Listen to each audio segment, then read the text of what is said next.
বিহালী সমষ্টিৰ ৰঙাগড়া গাঁও পঞ্চায়তৰ 4 নং ৱাৰ্ডত তিৰংগা যাত্ৰা উলিওৱা হয়।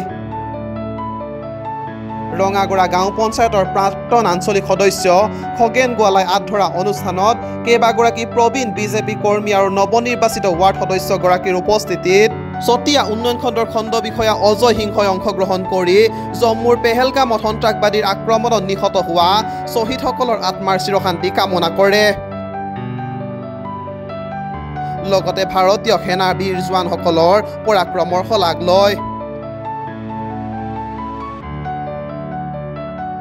ইয়াৰ পাছতে আটায়ে মন কী বাত কাৰ্যসূচীত অংশগ্ৰহণ কৰে।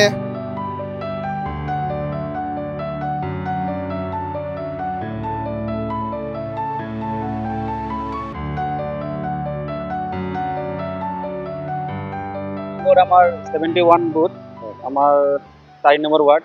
তো আজি আমাৰ তিৰংগা যাত্ৰা আমি কৰিব ওলাইছো।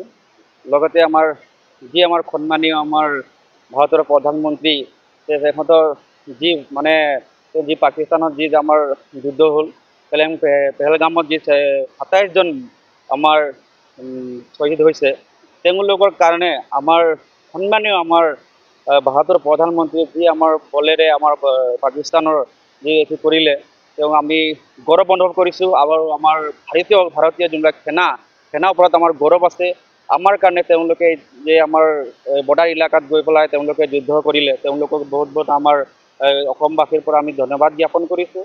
লগতে আমি তেওঁলোকৰ কাৰণে আমি তিৰংগা যাত্ৰা ওলাব আহিছোঁ আৰু তেওঁলোকৰ যাতে আমি ভৱিষ্যতে যাতে আমি যেনেকৈ আমাৰ ভাৰত যেনেকৈ কৰিছে আমিও এটা বীৰ আমি গোটেই মিলি পেলাই যাতে আমাৰ ভাৰতীয় সেনাক আমি সবেই মিলি পেলাই আমি ধন্যবাদ জ্ঞাপন কৰিছোঁ। লগতে আজি আমাৰ মন কী বাতো আছে এই মন কী বাতো আমি কৰি আছোঁ। এতিয়া আজি তিৰংগা যাত্ৰাৰ যি আমাৰ ভাৰতীয় নাগৰিকৰ যি হ'ল আন্দোলন তালৈ আমাৰ মানে বহুত একটা প্ৰভাৱ হ'ল আৰু সেইকাৰণে আজি আমাৰ তিৰংগা যাত্ৰা নাইলে আমি ঝাণ্ডা লৈ ঘূৰিছোঁ। তাৰ আমাৰ লগত আমাৰ অজয় সিনহা ভিডিঅ' তাৰো আহিছে আৰু তেখেতেও আমাৰ লগত যোগদান কৰি সহায় কৰিছে।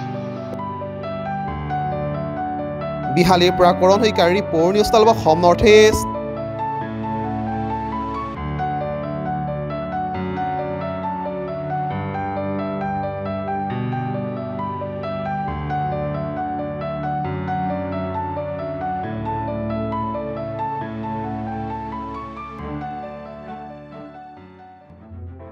News 12 Assam north east.